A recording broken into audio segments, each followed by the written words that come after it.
Good morning, afternoon, good evening, wherever you're watching from. Welcome to another session of Mobycon Academy. My name is Stephen Kurz, and today we're going to be talking about the Paris cycling plan, and plans, because there wasn't just one.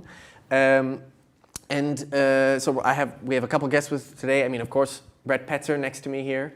I'll let you introduce yourself. Well, hi everyone. This is my second of these. I'm an urban planner, came to the Netherlands to research bike share infrastructure, and now I'm at Mobycon since about March. Yeah, great. So Brett and I have experience working together, so this is nothing familiar. And today we also have a special guest calling in from Paris, who we will get to in a few minutes, Sébastien Marrec from the city of Paris. But first, we want to give a little bit of background, some context on cycling in Paris, its history, and I think Brett can tell us more about this. Yes. Well, we'll try to keep it brief, but today we really wanted to talk about whether Paris is necessarily on its way to looking like a Dutch city in terms of cycling infrastructure, or whether, because of all the differences in Paris, it might end up creating a sort of Parisian model, something that we can learn from and be inspired by, but which Sébastien will tell us also draws quite a bit on Dutch precedent. And so really having Sébastien was a bit the excuse. His research, it's not often you run into someone doing a PhD on the differences between the Netherlands and Paris. Right? Yeah. We couldn't pass that up. So today I'm hoping to give us a very brief rundown of just the last 3 mayors in Paris and their approach, and also the most recent cycling plan which has been announced. And then Sébastien will really take us into all the details. So all we can do is give a very brief overview. Great. So if we could, yeah, perfect. We've got our presentation on the screen. So tell us, the first, well, I guess it wasn't the first mayor that had a bicycle plan, but we're starting here. Yeah, good point. There was the mayor Tiberi before. Paris had bicycle plans. There had been actually a lot of interesting changes, but I think for many people it's under Bertrand Delanoë that we can speak of the beginning of visibility for Paris's cycling plans, and visibility coming from controversy, I would say. Okay. So Bertrand Delanoë, I think you could say, did 2 things, and Anne Hidalgo has really taken that further. The 2 things were to put this new form of mobility, cycling, really into people's hands with the Vélib. And the second thing is, here we have on screen, is a major reallocation of space in the city, starting with this tramway. The first tramway built since 1937, actually, in Paris. Okay, yeah. Yeah. It was a while, and this was then like in the 80s or no? When was this? This was already in the 2010s, and the last expansion is opened finally in 2018. Okay. It started under Delanoë. Of course, it takes a long time. And I mentioned, even though we're talking cycling, I mentioned tramways because what is interesting and was the tramways really was a full reconstruction and redesign of the street. It was an opportunity for Parisians to see cycling infrastructure not sort of inserted in an ad hoc way in existing streets, but what it would look like if the streets had been designed from the way. start.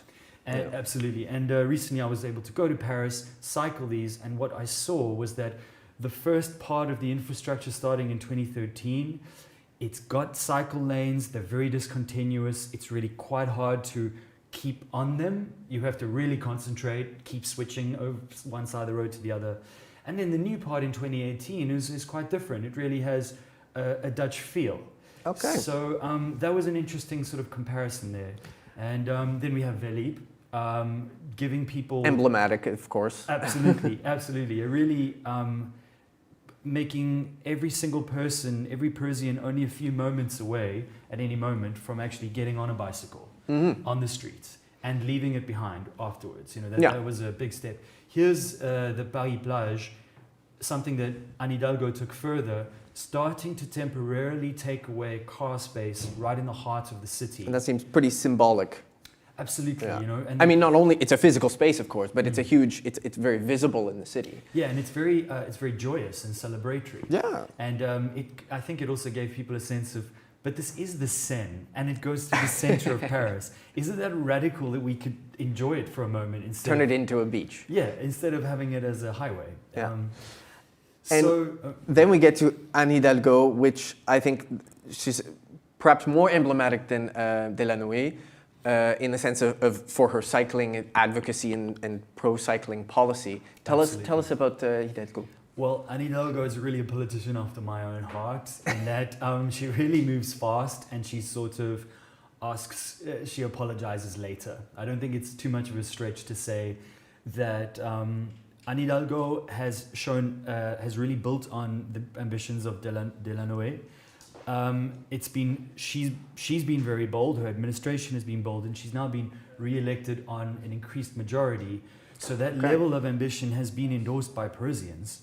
Although it was and remains extremely controversial. Yeah, but it doesn't take much to review French news or Parisian news for that matter, but French news in general to see the controversy. Absolutely. And so if we could go to the next slide. Moving forward, Anne Hidalgo started with also, I would say, putting the rights or the entitlements of drivers in Paris. It's a remise en question. She made these rights. She put it into question. Exactly. It's such a. Here we have, for example, a new low emission zone. Suddenly, older cars could not enter the center of Paris. So let me just get this map straight. So the green area is the low emission, or which is the low emission zone? Just also for our non-francophone viewers. Oh, of course. What we're basically talking about is a ring of the city, but also the inner suburbs, in which it becomes very difficult to move around if you have an older, more polluting car. And in the next slide, we move to, we see a sort of extension of the same idea, Paris respire, the center of Paris being... Breathing Paris. Exactly. Yeah. Giving the people of the center a bit of a fresh air, first monthly and eventually weekly, just shutting these areas to cars, or perhaps I think maybe all cars except emergency vehicles and deliveries. No, of course, yeah. And that was also, I think, getting Parisians used to the idea that cars should also have to fight for their space in the city like everybody else, that their claims should be weighed up and examined. So let me get this straight. In this picture here, they shut down all of the streets in this blue circle. Yeah, they opened them up. I guess shut them down for cars, but open them up for people. Absolutely, exactly, good, very important difference.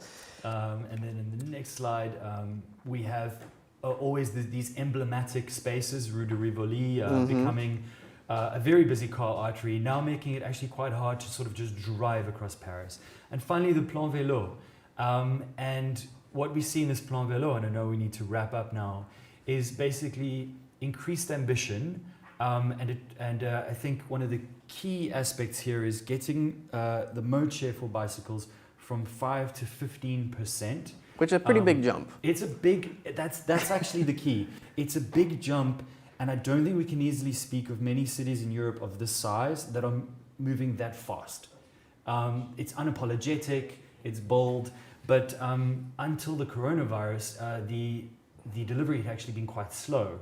So associations, NGOs and cycling groups they gave the city quite a tough time.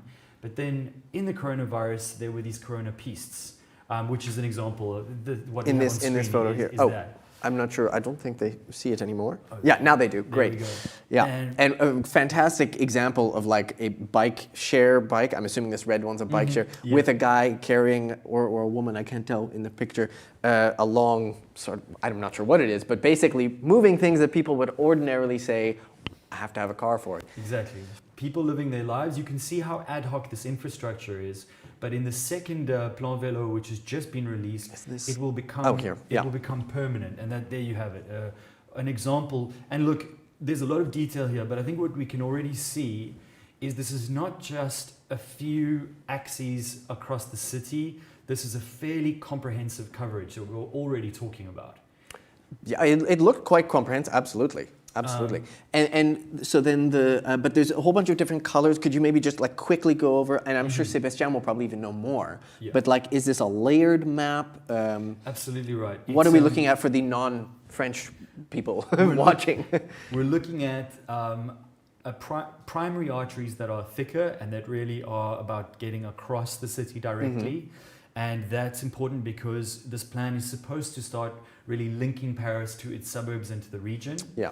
But then we also have a finer grain of smaller, thinner lines, which is about an ambition to make 100% of the city cyclable. Perhaps these smaller lines are at a lower speed, it's a lower level of priority, but I think that's extremely bold. It's really absolutely no suburb left out of the cycling plan. And that's really it. I think, is that the last slide? Oh, well, we've got a couple examples just there's just a few pictures here. Yeah, which, I mean, they look gorgeous. It's still Paris. You know? Yeah. Let's go to the next slide. Parking, lots of parking. A massive plan to put 40,000 protected parking spaces onto Parisian streets, 60,000 spaces on the streets, and 40,000 protected spaces, including around public transport. It's really a scale. The protected spaces alone. It's a jump of 40 times. What we have now. What they currently have. Yeah. So. I mean, and I'm sure Sébastien will also go into more detail, but I'm curious what that is relative to the amount of cyclists. Because with such a boom, it's hard to keep up. But really good point. The current plan promises 250 million euros of spending over 5 years. But frankly, I think that comes to something like 23 euros per person per year, per Parisian per year. By Dutch standards, that's it's substantial, but I think it's somewhat below what even a small Dutch town would spend on cycling. I think it's a little bit more like 30 euros per person per year as an average. It's an enormous jump. And I think that's really the remarkable part, is the amount of progress made in that amount of time. And there's another slide here. Did you want to explain this one? I wanted to talk a little bit about safety.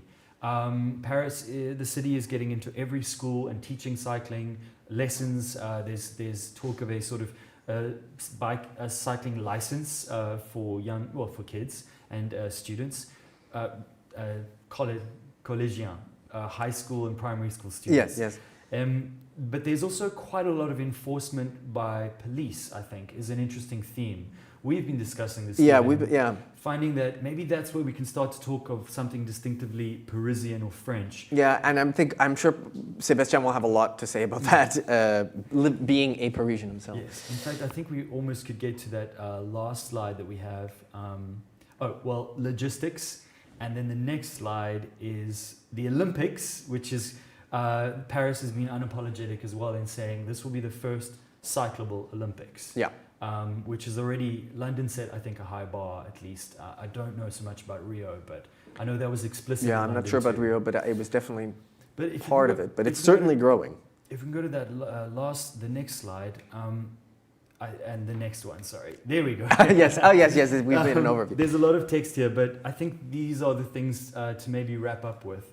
Sure. We've discussed these Yes. points. There's strikes that have played a really important role. Each time with these strikes that are quite a French phenomenon, these mass transit strikes in Paris. You mentioned you found this one in 1995. As Yeah, well. I kind of looked back and I was Yeah. like, oh, so actually when the first bike plan came through, there was also a transit strike. Yes. Not just in 2019. And I think it's interesting to look at them as a sort of a shock to mobility in the city that puts everybody into a sort of experimental mode of temporarily not being able to use even the metro. And Paris yeah. is a very metro-dependent Absolutely. city, especially coming from outside areas. Absolutely. Suburbs. But another thing that we've been talking about and that our visiting Paris delegation who came here said was, Amsterdam, for all that it's a glorious cycling city, the pedestrian, I don't think it's uncontroversial to say that sometimes the pedestrian experience sometimes, maybe for good reasons, comes second to cycling in Amsterdam. I don't think there would be. I think there would be a lot of Dutch people that would agree with you on that, especially in Amsterdam.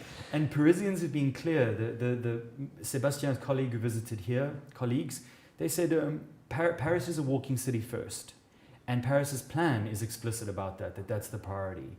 That pedestrians will remain. Pedestrians will still come first. So I think that's where we can start to talk about a different model: is fitting cycling into that. And not putting it first the way that perhaps, arguably, it is sometimes in the Netherlands. I would say in some places it's definitely noticeable, especially for those that are not as fit and young as you or myself. Well, as you. I'm doing the best I can here. But I think people with mobility challenges that's certainly a factor. But then also Paris being the world's leading tourist destination. Absolutely, that's not to be trifled with. The plan has a lot of detail that I'm not sure we have in Amsterdam about the fact that Paris receives a scale of visitors. And France also as the world's most visited country. That is essential. It cannot really be compromised. Paris. The ability of visitors to enjoy Paris has given rise in this plan to ideas like a bike concierge at major attractions. If the complexity of figuring out the cycling system for somebody who's just arrived is too much, that doesn't work in Paris. It has to be inclusive of tourists. They can't have a few weeks to get used to it. No, it's got to be now or never. Exactly. Yeah. And finally, then I think just enforcement is really an important theme.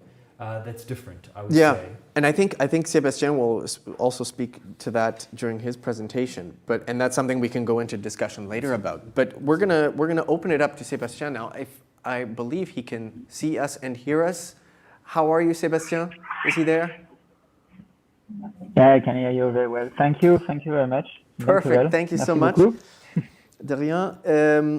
If it's good, I should be able to switch to your presentation, which is here. Nice. Oh, I think, is that the right screen, Marijn? Perfect. So please introduce yourself, Sébastien, and tell us, you can start explaining and tell us what we've missed, perhaps, as being the non-French people in the room or in the digital room. Well, first, I would like to say that I'm very glad to be hosted by Mobycon, to be invited by Mobycon today. Happy to have you. Thank you. And I'm talking from the University of Rennes in Bretagne, so in the western part of France.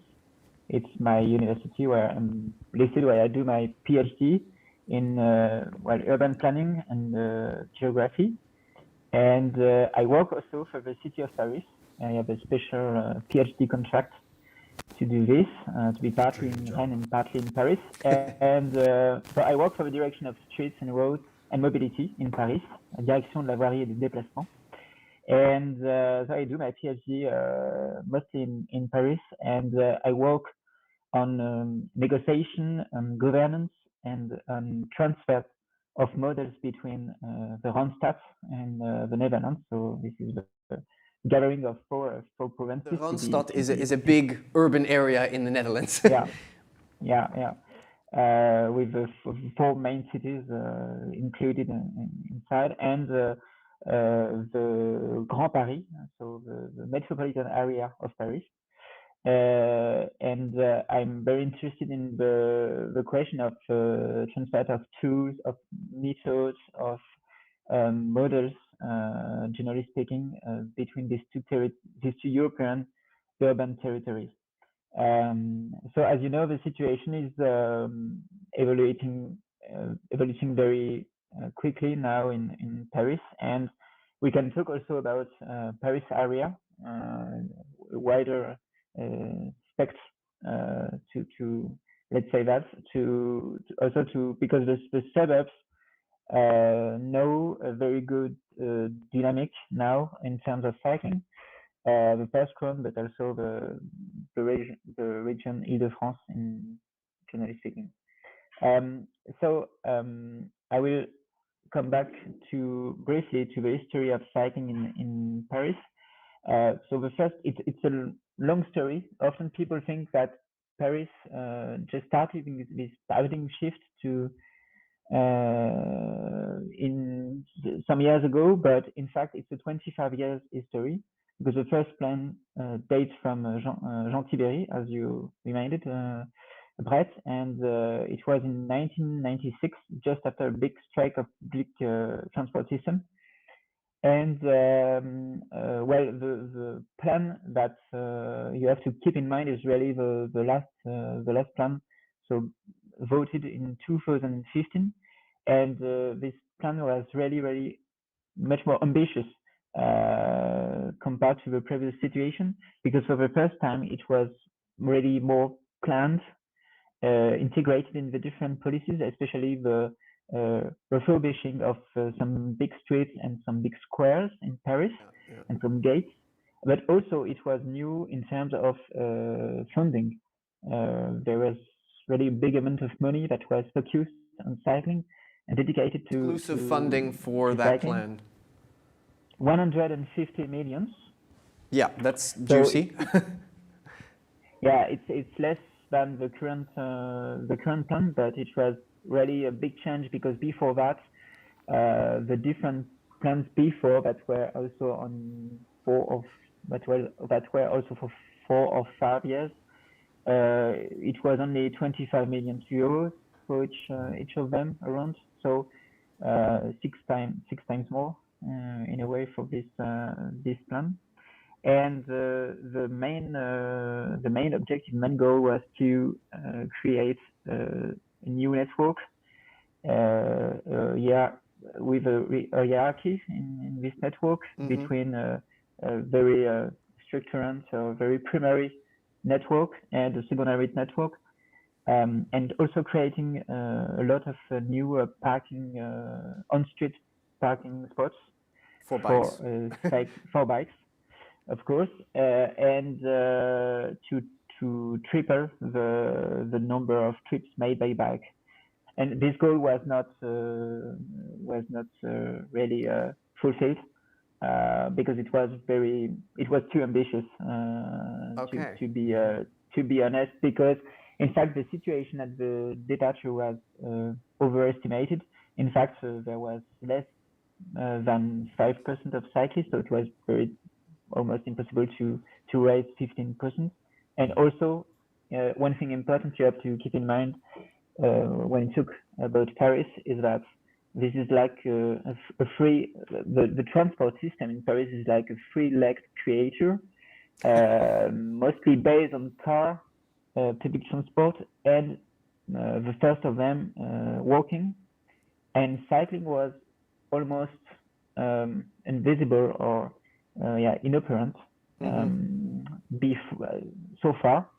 And so when there was big troubles with public transport, like strikes for full weeks, of course, the system didn't work. Didn't work at all. Yeah, if they're depending on those modes and that falls back, then you're in a bit of a crisis. Yeah, many citizens depend from public transport, and where they are no longer public transport, it's like they have to use their car. But the fact is that most of people do no longer have no longer cars now. Also in the first run in particular, so the rate of property of cars is very low now, and it was already low in Paris for for decades, in fact. So there's Parisian people and people in the region were in lack of cycling possibilities as alternatives to public transport and cars. So this plan was really well appreciated by association, but also very criticized because it was not fulfilled actually, and so there is a big pressure made by the association, by the cyclist association in particular, but at least there were some big changes in the streets, as you can see on the next slides, for instance, in the Champs-Élysées, in the Rue de Rivoli. So Rue de Rivoli became like a kind of emblematic place. Yeah, to this is the one you hear in the news about. Yeah, to depict this paradigm shift. You have to know that before this cycling path was implemented, cyclists couldn't go on the two directions. It was a one-way street for general traffic, and so it changed a lot the daily life of cyclists and encouraged lots of people to go from Bastille and Concorde, because this street is almost 3 kilometers street that links two big squares that are difficult to avoid if you want to be efficient and if you want to go in the most direct way from the A point to B point. Another change is the Champs-Élysées. There were many attempts before to change the Champs-Élysées and to integrate a cycling path, but it failed each time. Especially in the 90s, there was a project, and when Jacques Chirac was the mayor, and it failed. And so this last project was more successful because there was this cycling plan, there was more money, and the shopkeepers were less reluctant in a way to this change, because there were many more cyclists already in 2018 when this so they had to put the cyclists somewhere. Yeah, we keep recruiting, don't we? Yeah, and also, of course, the Champs-Élysées is not only a touristic place where it's perhaps first a touristic there's place. Businesses and people live in there. It's a livable city. Yeah, there are big businesses, and especially this is a crucial link to go to La Défense, so the central business district in the west of Paris, which is the most important one in Europe, I think. With the one in London. So if you want to go from the center of Paris to La Défense in the west, the most direct way, again, is to take the Champs-Élysées. And the Champs-Élysées, the ground is not very comfortable, but at least now there are paths in each direction. The first project was to make a two-way cycling path, but the association estimated that it was a wrong solution, and the Ministry of Army decided also that it was not a good hypothesis because of the of a parade of the 14th of July, the National Day in France. And this street is very emblematic and used for the army. This precise day. It's a historical street. And this was also an argument. This was also an argument to avoid to get a two-way cycling path at the middle of the Champs-Élysées. which was not very practical in terms of of circulation, and also of entrance and entrances of the second part. Can I add something there? Can I Another add something change, there, Sébastien? yeah, I just want to note, in what we're saying, there is so much symbolism to these streets because the Champs-Élysées, it's absolutely an important, as you say, to move around Paris, it matters if you can use it or not as a cyclist. It unlocks a whole area, it serves a business district, and like the Rue de Rivoli, it's also got massive symbolic importance. But I think that's one of these things that when we think about this controversy in Paris, it's the Champs-Élysées matters for France, it's the symbols of the National Day and the parade there. And I think that's one of the things that's perhaps a difference with Paris and the Randstad here is that there are these sensitivities that extend well beyond the city when it comes to how these streets look. If we're talking about this very symbolic street and the Arc de Triomphe and the Eiffel Tower and so on. And I think that also generates some controversy that is also coming from beyond the city. Just wanted to note that, but sorry, please continue. No, that's useful. Thanks, Brett. True. Yeah, that's true. And I think the next one is the Boulevard de Sébastopol. Yeah, it's a big street crossing the Rue de Rivoli, and also in this case, it was impossible to cycle in the two ways of this street. It was also a one-way street, and it looked like before more like an urban motorway with 4 lanes. Well, one for buses, but 4 lanes, and so 2 ways a cycling path was implemented, and now so the crossing between Rivoli and Sebastopol is the most crowded spot for cyclists at peak hour, and so there are difficulties now to manage the turns of cyclists on this precise spot. So now some technicians, civil servants, want to, and also elected officials want to change things on this street, and it's quite new. It dates from 2018, but now the project is to make a path on each side of the street of 2 meters each one to improve the situation, because this path is really, really crowded, and it causes security troubles for cyclists, but also with pedestrians, because Châtelet-Léal, so the center, the nodal point of the public transport in the center of Paris, it's just nearby, and so there are many pedestrians crossing the Boulevard de Sébastopol to go over the neighborhood. It's Europe's busiest train station is Châtelet-Les Halles. It's Europe's busiest public transport intersection. So again, I wouldn't know, but it's a Parisian thing where we're really talking of a scale or a concentration in one place of movement that we don't always see here. No, absolutely. Anyway. And I just had a question, Sébastien. The one that's being proposed for a path on either side of the street, would that be unidirectional? Unidirectional on each side? Yeah. Okay. This is the project. Yeah, but there is still this challenge to manage the crossing of pedestrians, because there are many crossings painted on the street, and many lots of pedestrians, especially at peak hours. And currently, this is not really well clear for people, because the lights were not implemented at each crossing, because it will be there will be too much traffic lights if this decision would be taken. So now there are some crossings that are managed by lights, but some others are not. So it's not clear for pedestrians and cyclists as well.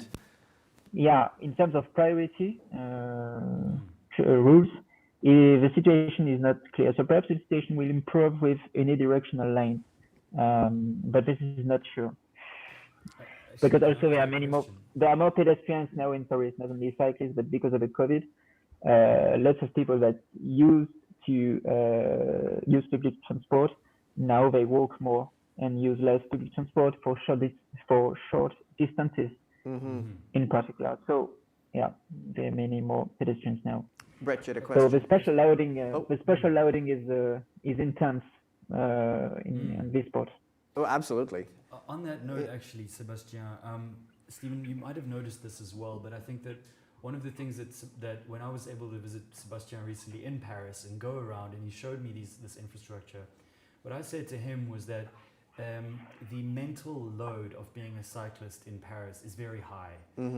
This lack of consistency, the complexity of the street life, so many things happening in a cycle path that is also most of which are quite young as cycle paths, as infrastructure, means that as a cyclist, I found that not only are people cycling very fast, like they do in Amsterdam, some slower, but there's so much happening that I could never really get into my stride and relax while cycling. Into flow. Yeah, because I had to work out moment by moment, could I go or could I not, through a whole lot of sort of subtle, informal, constantly changing cues from the street. And that's quite difficult, and I feel that might also be quite exclusive, Sébastien, where it might be that that's fine for adults and perhaps fine for people who can handle the level of risk. But how are we going to get in Paris to infrastructure that children could use perhaps independently? Do you see that happening soon, if I can take us in that direction? No, I think we are still far from this kind of situation. But there are many children now using the path with the parents of being accompanied. So this is really new, because some years ago you couldn't see any child on the facilities, and now you see also cargo bikes, but also children using their own bikes. But the situation is still risky for children, especially because cars and pedestrians, and we say, and also lots of cyclists are not totally educated and conscious of the risk with other people, and they are not formalized with interactions, with the language of interaction in the streets, because there is a new category of vehicles, and not really one only, but also we can talk about scooters. There are lots of scooters in Paris, and there are still new kinds of vehicles that comes into the streets and change the game a lot. Yeah, and even the Dutch are struggling with that, and we don't. The e-scooters, the ones the push scooters, are not allowed in the Netherlands yet. But even without those, there's still a wide variety of other vehicles that are. I'm not sure if they're legal, but a lot of people still use them, that are competing for space between all of the other uses, especially pedestrians and cyclists, and pedestrian cyclists of all ages, not just fit lycra cyclists. You know, Stephen, you make an interesting point. Yeah, there is still a long way. There is still a long way to go to reach a peaceful and shared city. So. The development of cycling, that's why the development of cycling in Paris is seen by some observers, French observers, but also foreign observers, as something uncontrolled, something anarchist, as we say in French. But the lots of motorists and consider still the road to be their own, and don't cycle at all. So there is also the question of education and habits of using a bike and being able to be on, to feel like the others that are cycling is still not a reality. It will take years, of course. I was just thinking, comparing this to my experience abroad, but particularly in North America, I think the big difference would be that Paris, like we said before, I mean, it's a world tourist destination. You have thousands and thousands of pedestrians, thousands of cars. you've got all these different modes, and then you add now, which thousands of cyclists, which I think not a lot of North American cities have. We don't have those numbers. And so, like you said, Brett, when you were there, it's hard to navigate because not only are you dealing with, okay, all of the modes, the tram, the bus, the cars, navigating the path itself, you're dealing with all the other cyclists around you. And you also don't want to hit another cyclist. And to me, I think that definitely speaks to the sort of anarchy you've mentioned, and we can go further into that. You know, it is interesting, Stephen and Sébastien, that I think one of the questions is, what is cycling the opposite of? Or if I could say that in Amsterdam and in the Netherlands, cycling and wheelchair users and other wheeled vehicles had several decades in which cycling could co-evolve with the infrastructure, but the relationship was quite clear. Now Paris is making cycling lanes, and as soon as they're made, they fill up with these very many new categories of vehicles. So I must say I'm not jealous of the problem that Paris has of having a lot of success in all of this new diversity, but I think it's quite difficult to create clear codes around a hierarchy when all of the members of that hierarchy keep shifting. You know, how many modes... Well, and it won't stop shifting because all new vehicles are going to be created. I mean, that's not... Yes. That's nothing new. However, now it's very evident. I mean, it's great for Sébastien for his research. You know, he'll keep busy for sure. But Sébastien, could we go? A very specificity of Paris is also the density. So the hierarchy is more perhaps difficult to find it to establish because of the very special density of Paris that is really crazy compared to other European capitals. Yeah, absolutely. Like Paris is one of the densest. It's as dense as some 5 or 6 other Asian cities, but not European or American. Absolutely. So the density is also a reality in the crowns, in the first crowns, and in some cities in the second crown, in the suburbs. So the question of the density in the interactions, the management of interactions in this context of density is not only proper to Paris, but also to the region in a way. Mm-hmm. Yeah, that's extraordinary. Maybe you could go into detail about the plan adopted in 2020, because that was a big jump. And of course, we all know what happened in 2020, a bit of a response to that, but maybe you could speak more to that. Yeah, simply the main idea in 2020, the context that the cycling plan, the Plan Vélo 2015, was not fulfilled. According to the associations, only 55% of the network scheduled was made. So there was 45% left, and so the crisis was taken as an opportunity to finish, not to finish, but to complete as possible the network scheduled in the cycling plan of 2015. And so, especially the idea was to complete the network by doubling the most crowded metro lines in surface by new facilities for cyclists. And so that's what we call Corona piste in French. So piste means path. Corona paths, yeah. Corona paths, and these pop-up cycling lanes were delivered in most of them in a few weeks. So it was very quick, and it started in May 2020, and most of them were finished in September.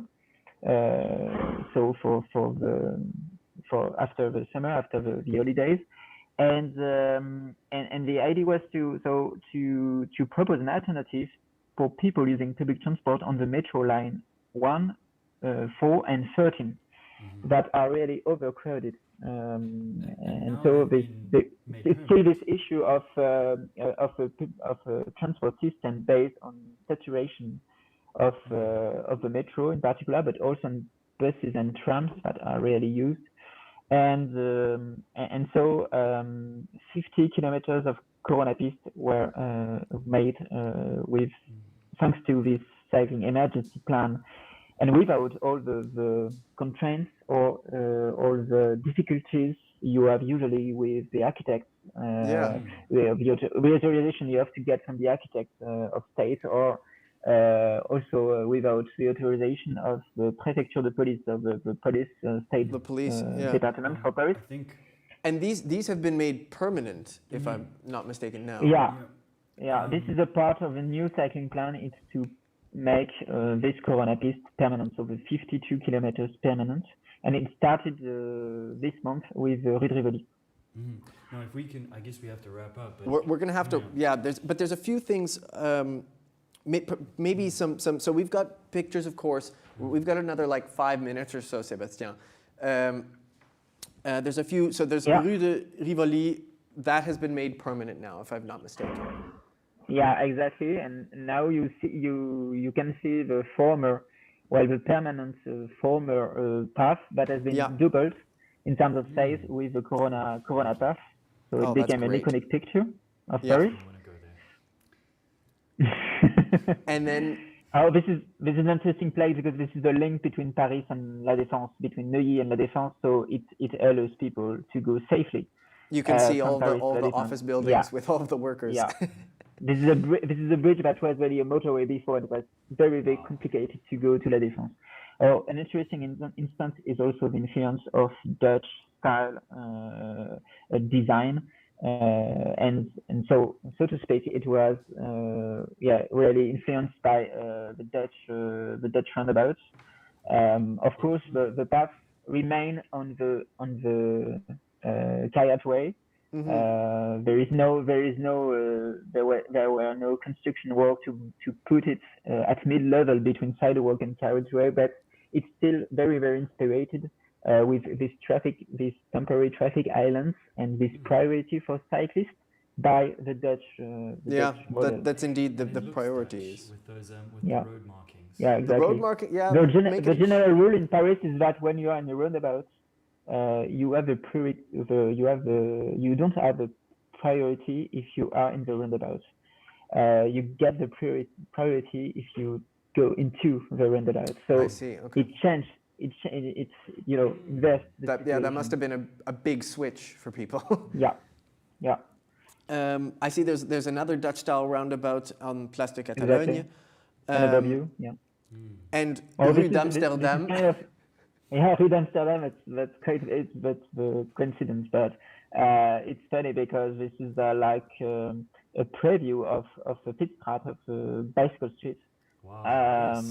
Kind of, because the circulation plan has been changed and the buses have been are reported or deported on another streets to make it more comfortable and safe for cyclists, because this street is situated just over the line 13.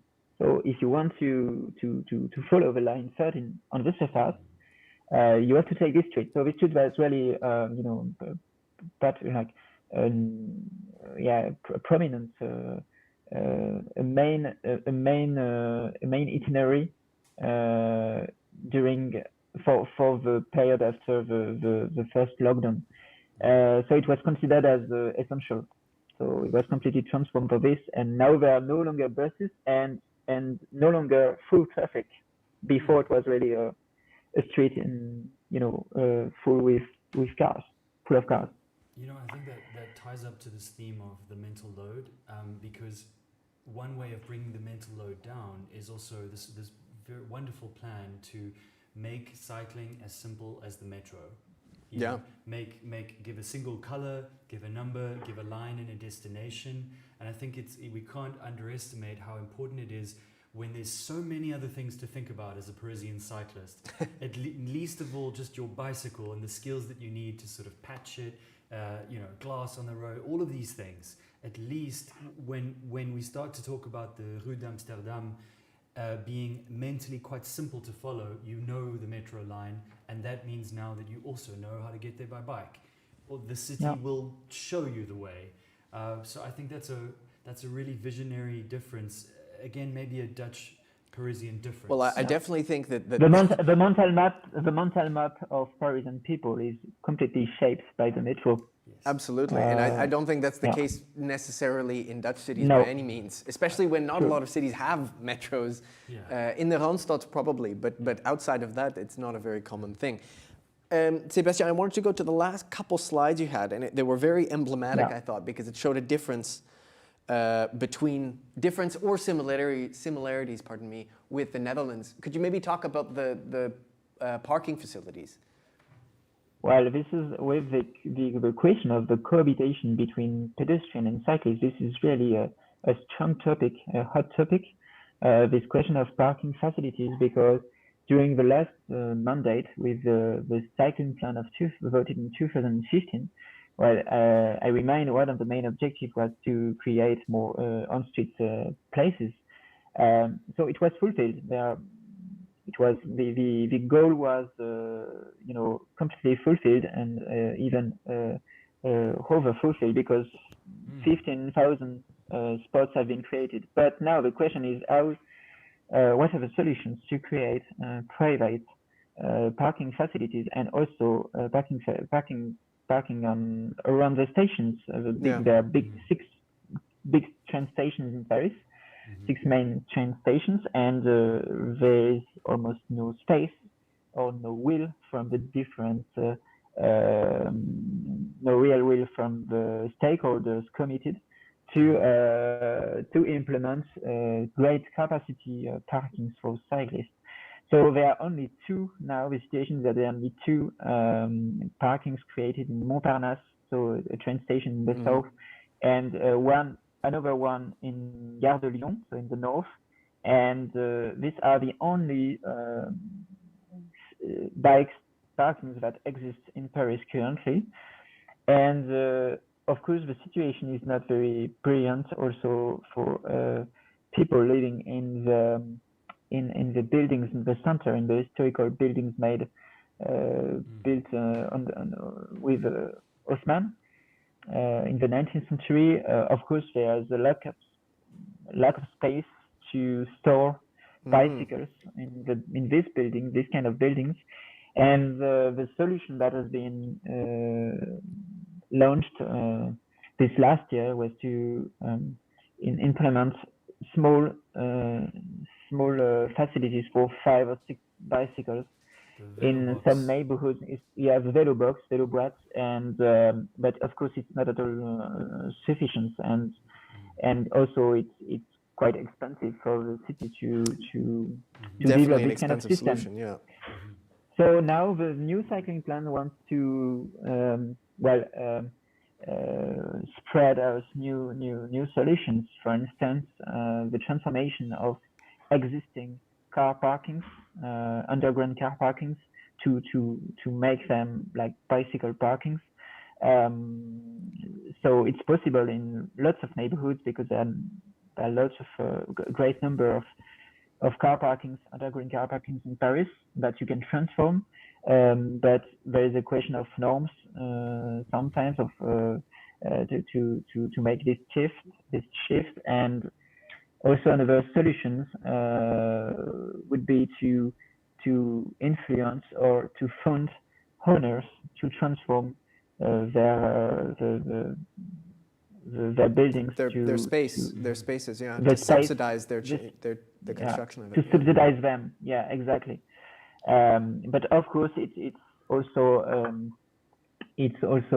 a will from the will should come from also the owners and the companies. Yeah, you can make as many subsidies as you want. As if owners don't want to do it, they don't have to.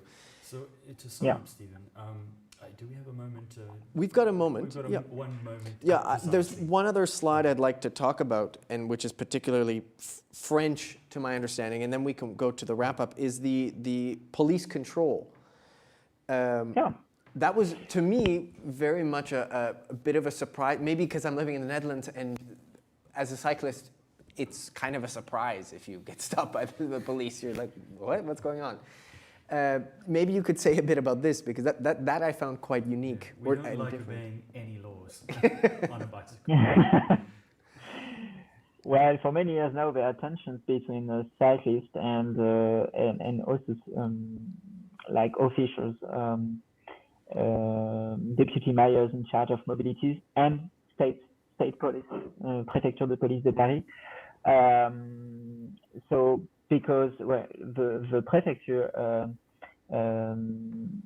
wasn't really used to cycling culture and was not very didn't really understand this policy. So there were lots of tensions, and the tendency was to control more and more cyclists for things that are not well, that could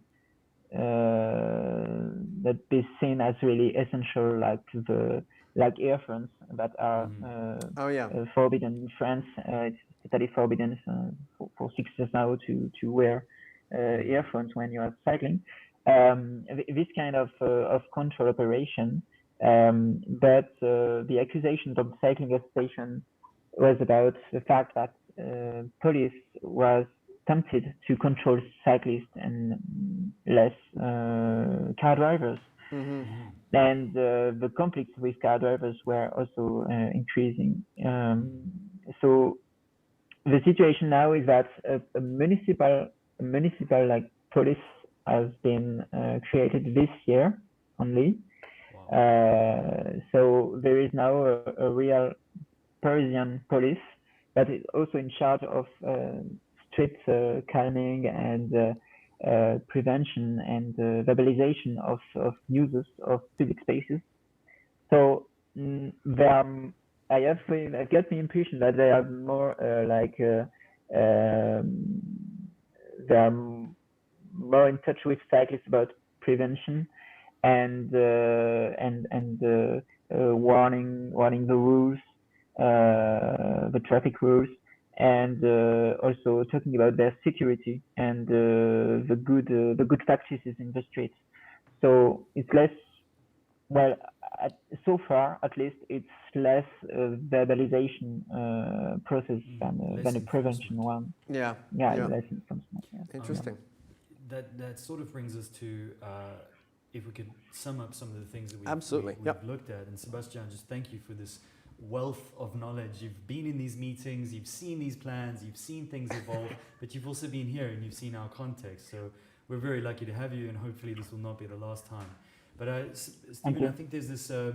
We were struck by the enforcement approach, but it's very interesting to see that the city, now having gained a municipal police force, where it maybe has more say about having policing that supports the city's policies, rather than the police as an actor that needs to be brought on board and convinced. Because then they have their own police. Yeah, well, that's one way. Just start your own police force. Yeah. But I think this interesting thing is that what we can maybe see in Paris is cyclists instead of being seen perhaps historically as a lighter car to be enforced heavily as the basis of a good system, we're maybe now seeing them shift to be a faster pedestrian.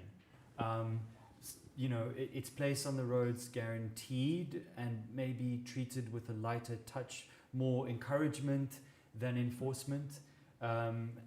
Maybe that's an oversimplification, but that the strikes and the density, I think, have been real surprises.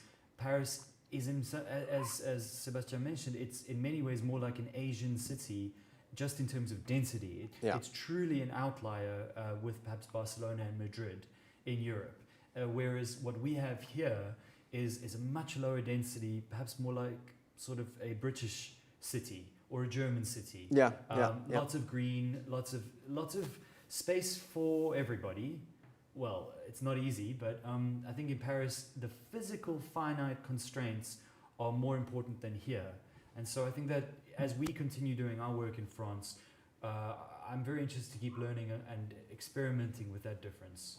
Absolutely. Sébastien, any last remarks from your end? No, despite the will of Paris to organize, to make this paradigm shift, there are still stakeholders that have obsessions or goals that can be that can be obstacles to this will. For instance, I talk about the préfecture, but I could talk also about some mayors from arrondissement, so the big neighborhoods that shape the Paris. And these kind of stakeholders, some of them are were really against cycling, and they had some power to find the tools and measures to block some projects temporarily. But now it's more difficult to introduce yourself as an opponent of cycling, because it became really a more structured major means of transportation in Paris. Well, they certainly can't say that there's no cyclists. Yeah, that's true. Yeah, exactly.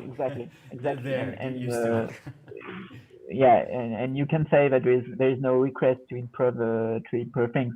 So the opposition now is more like a subjacent, or more insidious, more discreet.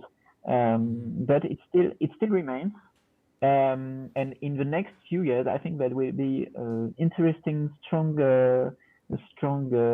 struggles and fights to change the streets in Paris, especially for streets in front of the schools, for instance, or some major link streets or through traffic streets.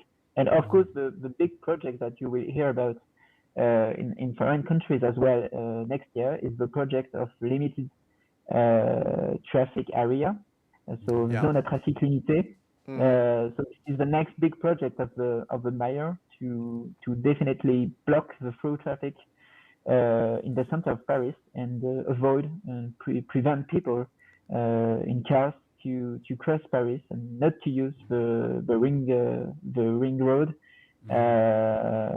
because you can still cross Paris by car now, even if it's long and complicated. you can still do it. So the project is to get inspiration from what Dutch cities have accomplished before, or some Italian cities as well, to implement this new traffic calming area. Well, it sounds like you have your work set out for you, Sébastien, with your PhD. I'll be very interested in seeing the final product. Yeah, let us know if you need help in a protest or something. We'll be on the tallies. Great. Thank you so much, Sébastien. Thank you, Brett, for joining us. I hope that we can continue this conversation offline as well. And who knows, maybe once conditions improve, we'll even head to Paris and meet in person. I would love that. So thank you for joining us. Thank you, everyone. We look forward to your reactions. You can get in touch with us via the normal Mobycon email address. Online, we're active on Twitter, on Facebook. We've got our little subscribe thing. I can't even point. Here we go. There we go. At the bottom of the screen. Thank you for joining us, and we look forward to seeing you at the next Mobycon Academy webinar. Bye-bye.